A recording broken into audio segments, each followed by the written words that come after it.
Okay, Jimmy Illyria, Victory Team Building Group, here with Dan Brown. Jimmy, thanks for the time. Glad to be here, Dan. Yeah. Hey, so we're going to do kind of the first of a number of podcasts here. We're going to do it video style, so it's available so people can see the video. Not that there's going to be a bunch of visuals here, but what are we talking about today? We're going to talk about hiring. One of the biggest problems in the industry right now is finding good people, whether it's technicians or service advisors. So we're going to talk about that process and what it takes today. Okay, good. And you've got some amazing successful tips for other shop owners who are struggling with this problem. And this problem, we don't want to get into necessarily the reasons behind it, but we've got some interesting things happening in the job market created by a number of things, COVID, the economic stimulus, et cetera. And people are staying home and still being paid. It's creating an interesting shortage. And you've come up with some great ideas to overcome that shortage, things that you've done prior to this shortage, but that got you quality people. Is that right? That's right. Yeah, good. So let's talk about let's talk about how to recruit when looking for tech or even not. You told me about some interesting things. You mentioned PR events. Tell me a little bit about what that is and what does that mean for a shop owner? Well, you're always looking at public relations from the standpoint of what does the community or what do your customers think about your business? And rarely do we really look at what does public relations mean to potential employees or to the public of people that would want to work for your shop. So it's not just about public relations in the community, meaning your direct target market for new customers. It's also the community of shop owners, technicians, service advisors, the tool guys, the parts delivery people, the parts suppliers. There's a public relations area there too that we need to focus on as well. Nice. And I want you to touch on those points because back when we were talking about this originally, which blew my mind, really, I had no idea about this culture that exists. You brought up the point that there are people out there that are getting data about what's happening in your shop. And that gets around the community of technicians and employees of shops and how important it is to know what your public reputation is like in those environments. Give me a little sampling of the good and the bad and the ugly on that. Well, what's funny is we recently did a survey, and we surveyed between me and a couple of other shops. We've surveyed over 150 technicians across the US. And we have found that one of the main things technicians do when they're looking for a shop or they're looking for a job is they're talking to each other. So whether that's through social media or just their direct friends, technicians know technicians. And forums, probably, online forums and Reddit and the communities and such. That's right. So they're on the IATN, they're on Facebook groups together. They're on Facebook groups that are closed to owners. I mean, because there's some owners that are technicians that are in those groups. I see. But guys are networking together, whether we want to, find it or not, or look for it or not. They are networking. They know other technicians. And the day you go up and you say, I'm looking for a technician, guys, I need some help. Do you guys know any technicians? And they're all mums the word, nope, no, because there is a little bit of a side of, a technician that maybe their buddy is a guy who can flag 50 or 60 hours. They don't want to bring that much production into the shop because that might hurt their paycheck. So, sure. These guys do know each other and they do network. And by survey, we found that about 50% of the guys, when they're looking for the reputation of a shop that they might interview with, is they're asking other technicians, or they're asking the tool guy, or they're asking the parts houses. Right. So that PR out in the automotive community is crucial. So let's talk about that. I can absolutely agree with you. And, I take a look at within the groups and communities that I'm involved in when it comes to things I want to know more about. And I want to check, yeah, I'm going to check out, the place that I'm looking at. As a consultant, I look at I look at the business and the Google profile, the reviews and stuff. But let's talk about, these are things that somebody might think they cannot control. How can I control what somebody thinks about my shop? You have come up with some amazing ways to build that external credibility. Can you share some of those? Yeah, well, I mean, one of the main ones was, a couple of years ago, we started working with other shop owners in town. It was just a couple of us elite shops in the city of Phoenix. None of us are necessarily what we would call competition. We're spread out enough, amongst each other. But what we started doing was training events, and we weren't waiting for the parts houses to put these training events on. We actually came together, and one of my good friends actually started this, and we started doing trainings at our shops. So rather than go to a Napa sponsored training or just an independent training company doing something at a hotel, we hired on a consultant to come on, or trainer to come on, and we put, I think the biggest one we had about 25 technicians at one of our shops, and they did a Saturday training. So they got there 8 in the morning, had breakfast with there. Now these guys are talking to each other, and the shop's in good shape. It's clean. It's It's organized. organized. Yeah. You know, and so they get a chance to look around. You get to show off the equipment, because if you're putting on that training, like for those trainings, we were using the Pico scope, which is a diagnostic tool that is pretty popular right now. And so, you could see that we had our diagnostic toolbox where we have all of our original equipment scan tools. We've got a big monitor on there. It's about a $25,000 toolbox with you if you add up all the equipment. Again, technicians are seeing this stuff, and not all of them that were at the training were in shops that were as clean and organized, having the equipment that we have, and seeing what the ownership was actually putting there for the guys to make a living with. Right. So And we're not necessarily trying to get those guys. We're trying to get people who they know. So when they hear from a buddy, hey, I'm looking for a job, and hey, I was just over there at 3A Automotive, and boy, it was just awesome, etc. That's probably more of our target. Is that right? Absolutely. I mean, it's public relations. We're not using it as a recruiting event. Right. That's not the point of it. The purpose of it actually is to train our technicians.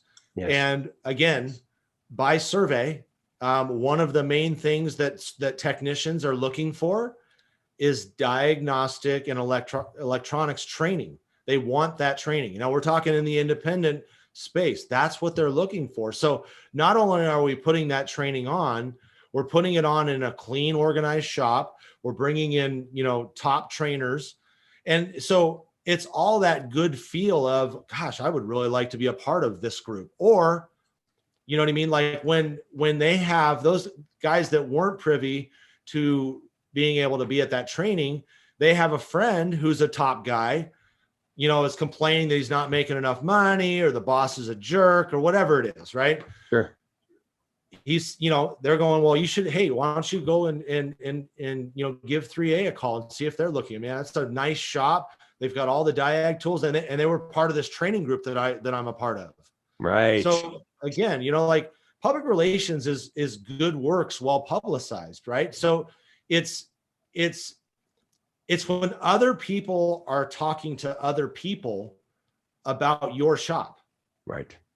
Right. It's not you bragging about how great your shop is and how great it is of a place to work. Right. It's when those other technicians are talking to other technicians in that community away from you, not intended by you, directly anyway. Sure.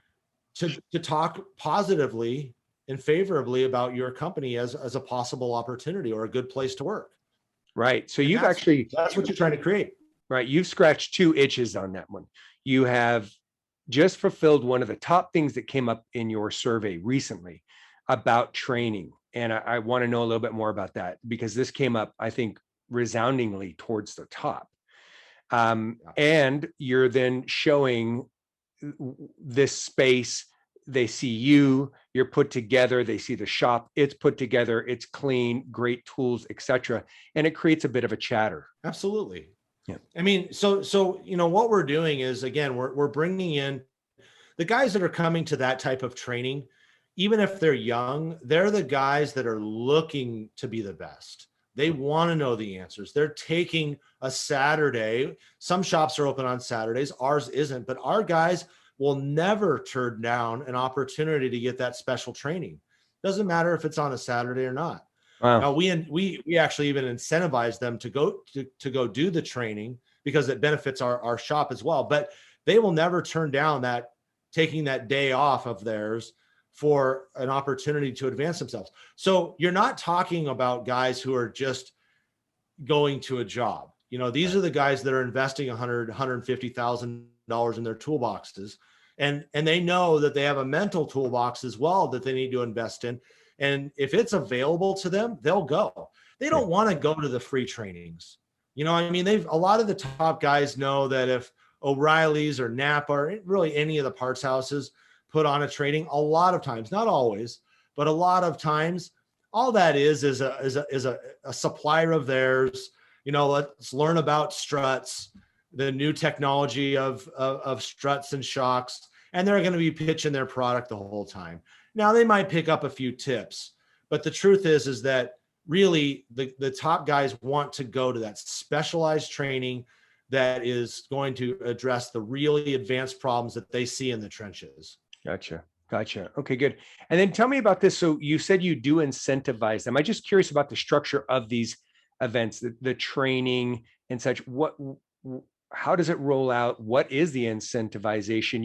You mentioned they come for breakfast, right down to the nitty gritty. Do you serve them lunch? I mean, yeah, it's a wine and dine event, for the technicians. You don't want to have them come in and they're, not fed, first of all. And, because some of them will eat, some of them won't. They're expecting to be fed. So, you provide a good breakfast for them. It could be just breakfast sandwiches and stuff like that, but something that's healthy, good coffee. Give them some time and space. It's not like, they arrive at 8 and at 8:10 you're starting the training. It's like, come in at 8. We're going to start about 8:30 or so. Let these guys mingle, look around the shop, look at the equipment, talk to the trainers, talk to each other. Again, it's a nice event. We're giving them, a little bit of, we're acknowledging them for who they are and the fact that they're there, and so we're not just going to throw McDonald's breakfast sandwiches at them and say, here, let's start the training. It's not about that. Lunch, you provide a good lunch, provide, a catered meal, barbecue, something. I mean, look, technicians typically aren't guys that are going to be expecting, some, 3-course meal, fancy, right? Yeah, fancy dancy, Sure. I But mean, just something nice, nice. Exactly. Something nice, hearty, barbecue, some sodas, they're pretty easily pleased, but it's that type of acknowledgement, it just makes them feel important. Nice. And what's the incentivization for attending? You said a lot of these guys would probably do it for nothing, but you do incentivize them. What would that be? Yeah, I mean, so on a training like that, we pay them. We just made like a flat fee of $100. Okay. So some of my friends have paid them their hourly wage for however many hours. So if it's 25 and it was a 4-hour, that would be $100. Yeah. Usually the trainings are about six hours minus an hour for for lunch, maybe 8 hours. Sure. So yeah, I mean, it's fine with them that, it's a little incentive to do that. We also incentivize them, even if they do an hour and a half training after work on a weekday. Sure. We'll pay our guys $50 to go to those events. Right.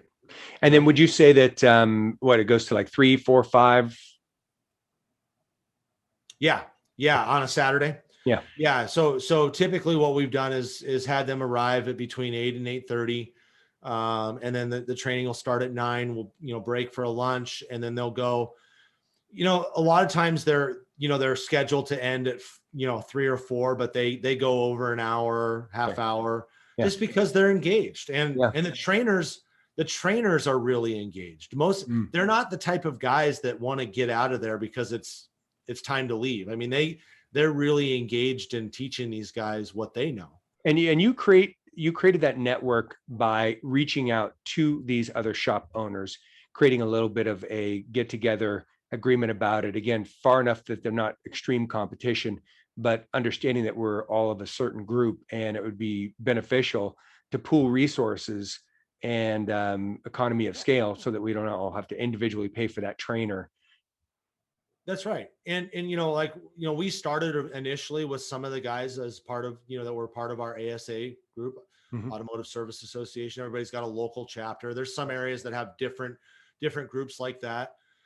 But there was actually, shops right down the street from me that were a part of these, and they weren't, I'm not worried about the competition. Yeah, right. If one of their guys came to me and wanted to interview, I would not interview him. I would have a conversation with him first and say, hey, have you talked to Joe, the Yeah. boss, about that you're unhappy?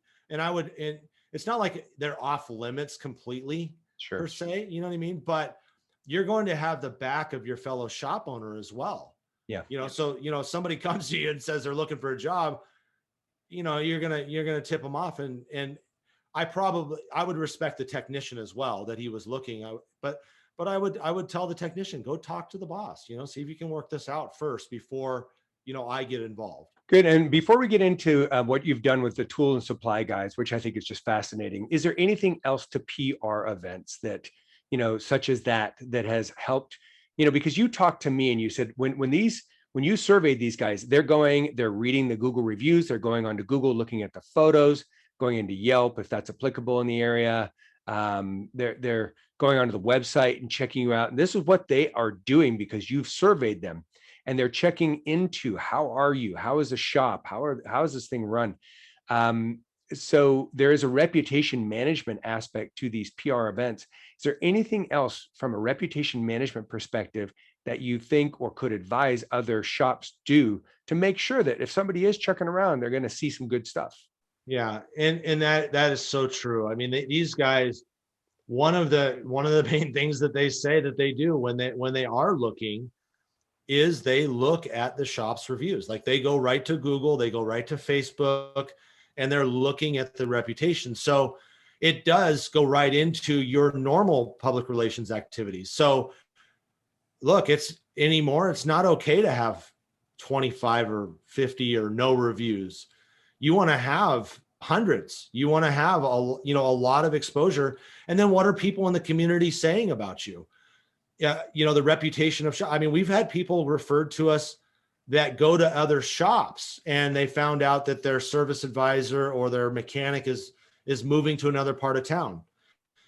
So through that public relations, through that reputation that we have, being referred to somebody because we put an ad out, on Facebook, and our customers saw it, and you could see them forward it to this person who is moving across town. Wow. So absolutely, everything that you do, your reputation follows you around. And whether that's to hire somebody, or it's to attract a new customer, or it's to, sell your business.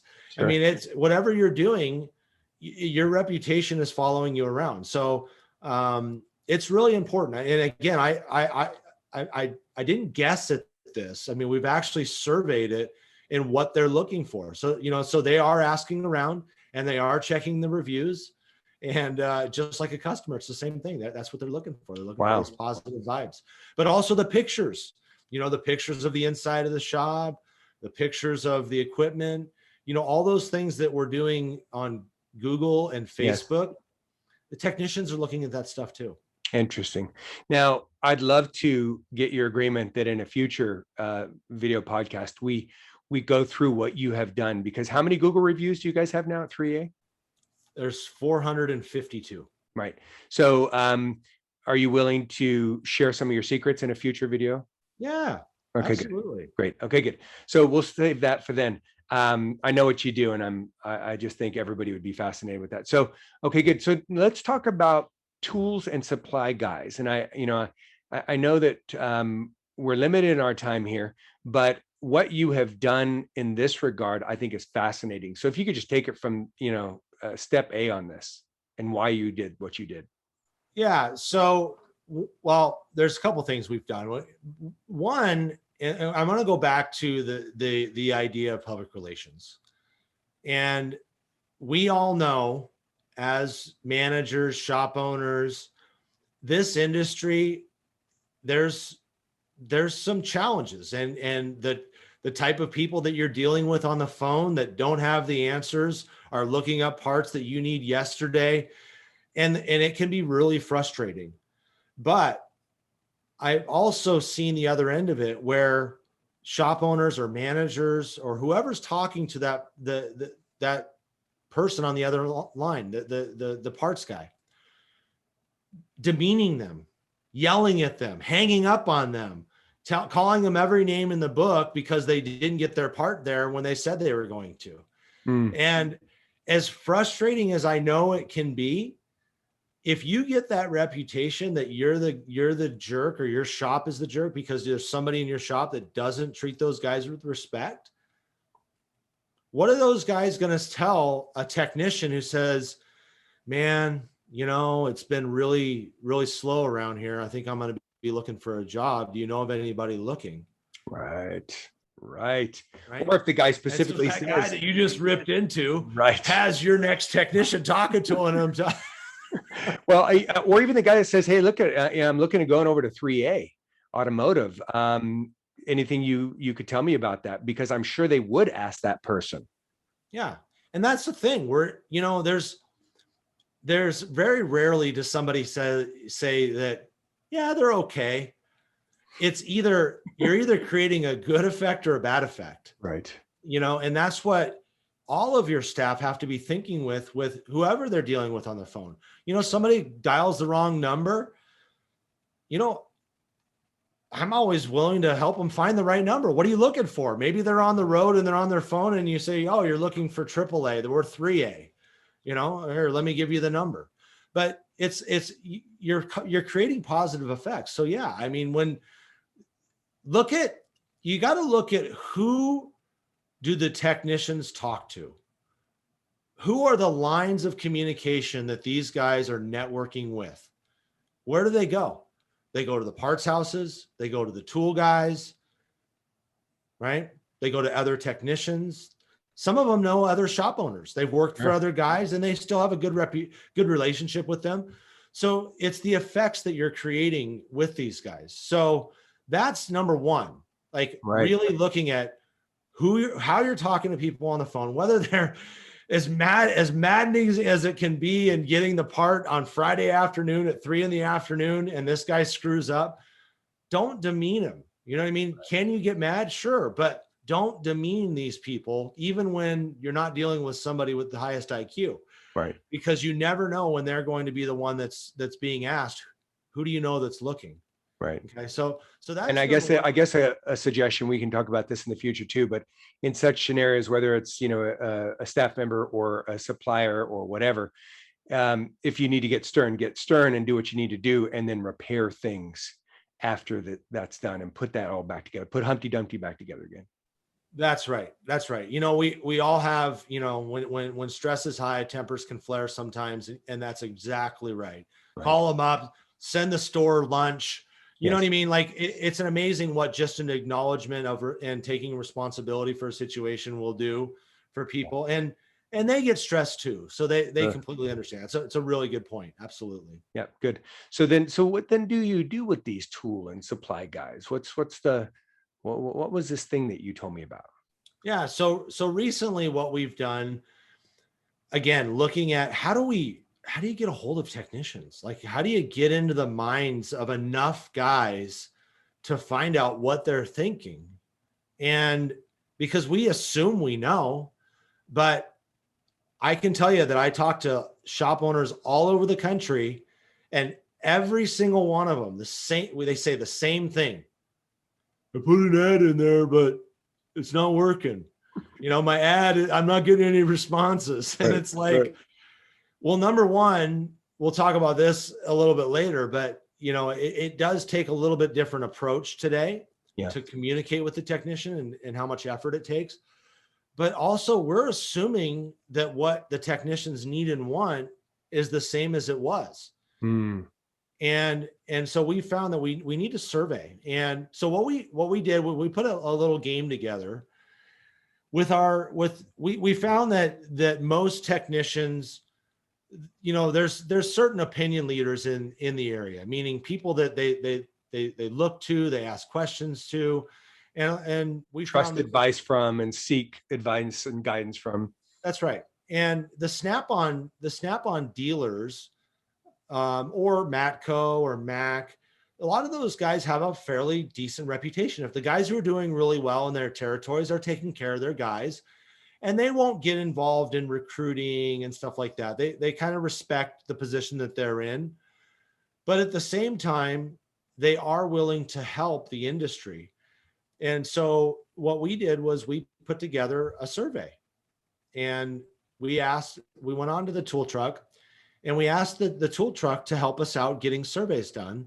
And it was an anonymous survey. And so what we did was we bought anywhere from $800 to $1,200, or one guy bought $1,500 worth of gift cards. I bought about $1,200 worth of gift cards. Yeah. And we put a survey together, and it was an anonymous survey so that we weren't stealing anybody's guys. Sure. All we want is their opinion. We Right. want to know what they think. And we put a survey together that was strategically put together to find out what is important to the technicians. Now, how would this benefit the reputation of the tool guy? Well, one, he's giving away free stuff. So we're taking these gift cards, and as an incentive for these guys filling out, they get put into a drawing where literally 1 in 5 is going to win $100 to $250 in gift cards. Wow.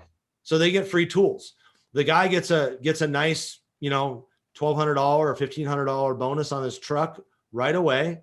Right. And he gets to be a hero going around and Giving it away 20% for of the free. guys, Yeah. giving guys tool. Now he knows, just like we do, that you give a gift card to somebody, and everybody knows that a technician is never going to go onto a tool truck with $100 gift card and only spend $100. It's like trying to go to Costco and keep it under $100. Right, It's totally impossible, even if you're just buying for yourself, right? Sure. So, it's free money. So, now that $500 tool is $400, or that $200 tool is only $100, because that's really the way they do it.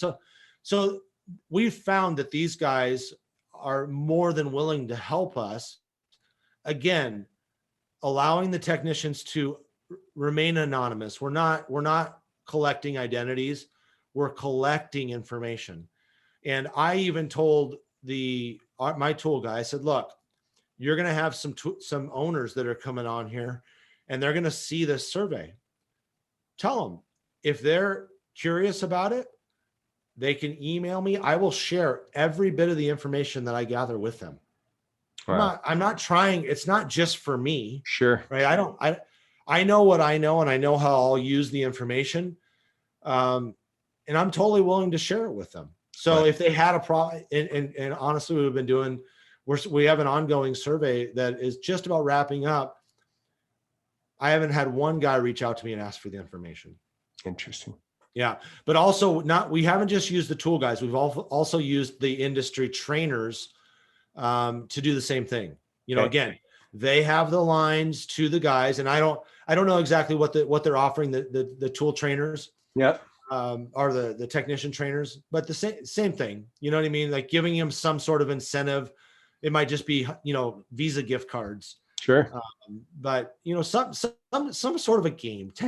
Everybody likes a game. Sure. And everybody likes free stuff. Sure. So I think it's awesome. So now let's talk about that. So what was the game that you gave these tool truck guys? How many surveys did they have to get done? When do they do the drawing? How does that work? I did 50. I wanted 50 surveys. Okay. So we broke it down into, into $100 and $250 gift cards based on that. Yep. And I wanted 50. Yep. So that was the incentive to the tool guy, that he's got 300-400 people coming on his tool truck every week. That's, it's not a high percentage of his guys to actually do it. And at times I've kind of, been nudging him along, like, hey, this is where we're at. And so he has the identities. So he's like, give me the raffle numbers. I want to see who hasn't filled out their surveys, because I'm going to nudge them along. Nice. Because again, he's benefiting from it, and he's asking his guys who he helps to help him out. Sure. So so the way you did it, you had a QR code and they just scan the QR code and fill the thing out anonymously, right?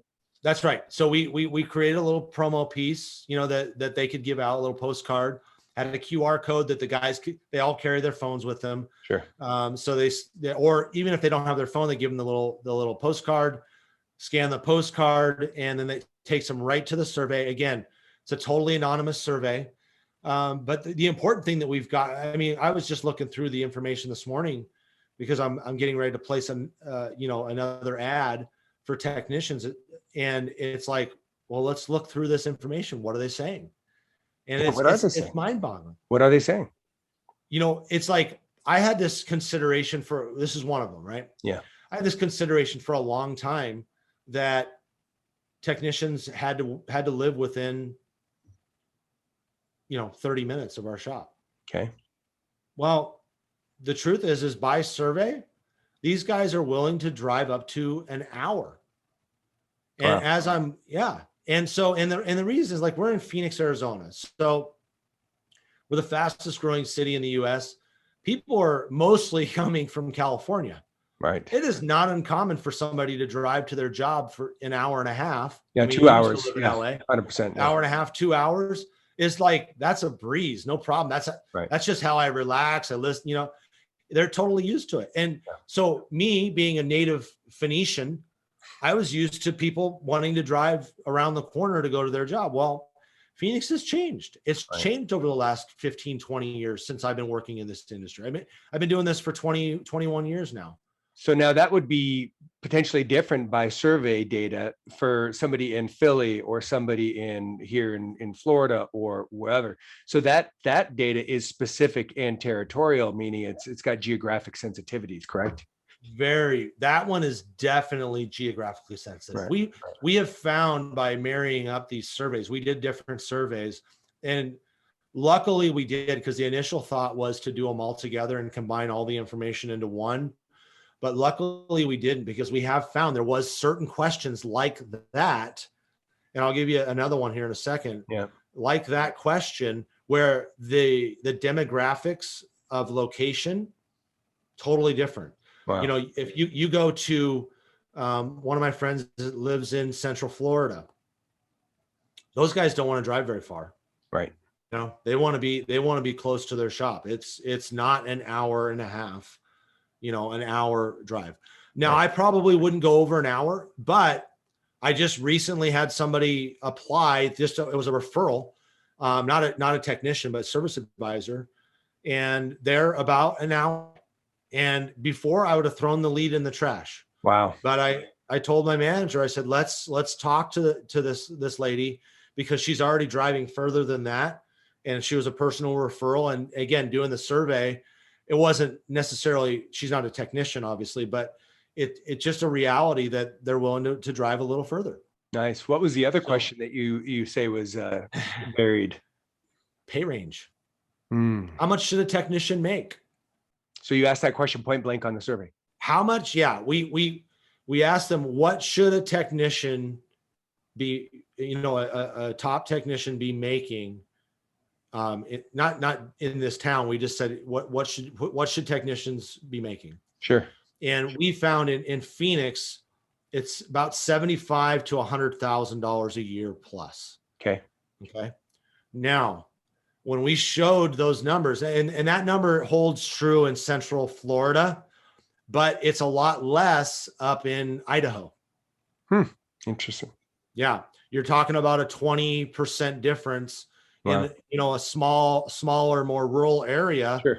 But we were on a conference call with other shops, and we were talking about this survey, and one of our friends up in New Jersey said, no way.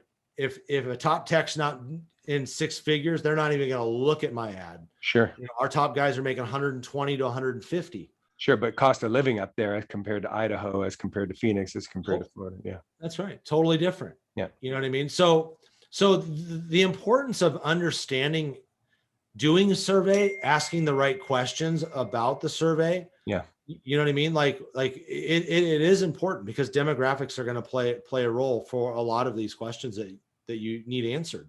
Nice. Yeah.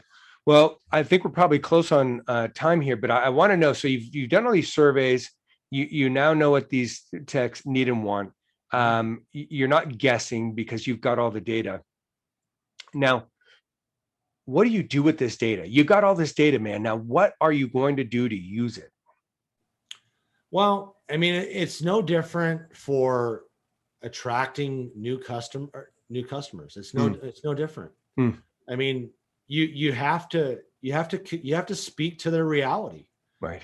And so what we're doing is we're taking that information and we're putting it directly in our ads, communicating directly to the personality that we're trying to attract. Right.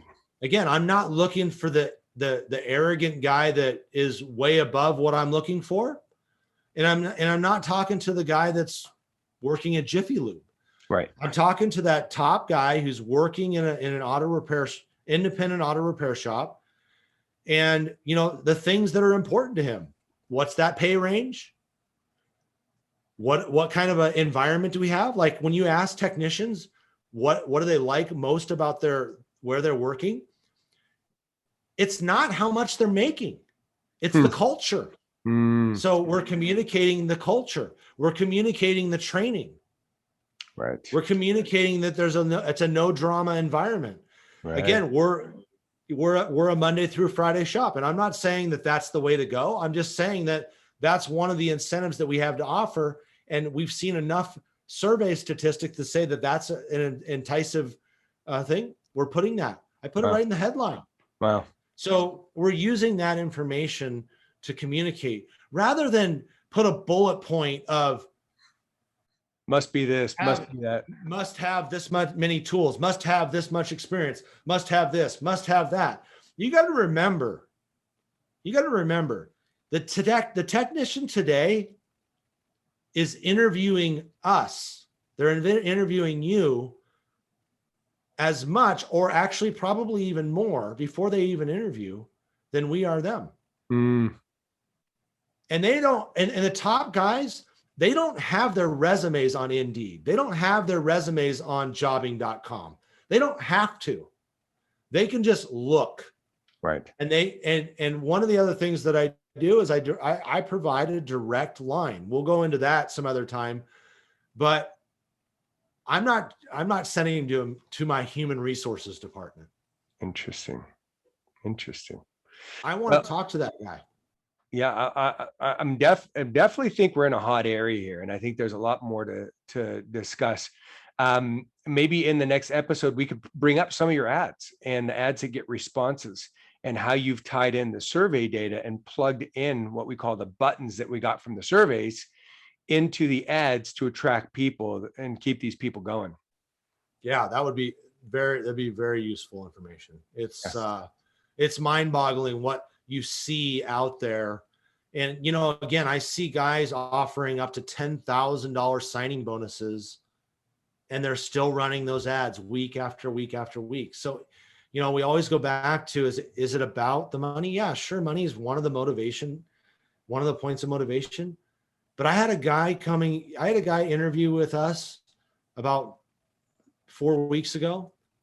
He was making $180,000 a year in a dealership, and he was willing to come and work with us. He actually called me back twice to come and work for us for $100,000 less. And why? Tell me what he said as to why, because you had to ask the question, like, what are you thinking here, dude? Exactly. Well, it was culture. He was tired of the stress. He was tired of he was coming from a dealership. He was tired of the warranty work. And he was tired of the dealership politics and the culture there. So a guy that's got 20 years of experience, 100,000 in tools, looking at making a lot less money because he was looking for culture. And Saturdays off were important to him, but he's looking for lifestyles. He's missed too many soccer games. He's missed too many baseball games, and he's worked, 12, 14-hour days, too many days Right. in his career. And he's not an old guy, I mean, he's a early 40s technician. Right. Exactly what you're Still got looking some for. good years. That's Yeah. right. Yeah. Good. Jimmy, this has been awesome. I can't wait for the next episode. We're going to talk about a bunch of other stuff. And specifically some of the topics that, we have on the list is, how can you afford today's technician? Costs are going up, labor rates are increasing. What does a consumer want? It's easier to confront delivering the best service, or trying to get a top check. So we're going to get in there, how to be competitive, all this stuff. So I think we've got some exciting stuff. Are there any last notes before we tell people what to do if they want to reach out and get some help or talk to you? And I want to talk about that. Should they reach out to you on the Facebook message for Facebook? Should they email you if they're hearing this on podcast? What do we do? Yeah. So we have our Facebook group, Yep. which is Winning Auto Shops. Yep. And if you found this, you'll see a link below to that link. And then also you can email me directly at jimmy@3aautomotive.com. We'll have that link there as well. And just reach out to me. I'd love to help. There's always an answer. You got to remember, there's always a shop out there that is hiring the guy that you need. How did that shop find that guy? That's the question you need to ask yourself. And we just need to put a little more effort, a little more creativity into it. But there's always an answer to finding technicians, especially if you're a top shop. Nice. Awesome. Jimmy, thanks for the time. This has been awesome. And I look forward to the feedback from the people who watch this. And until the next episode, huh? Awesome. Thanks a lot, Dan. Cool, Jimmy. Thanks. Yeah.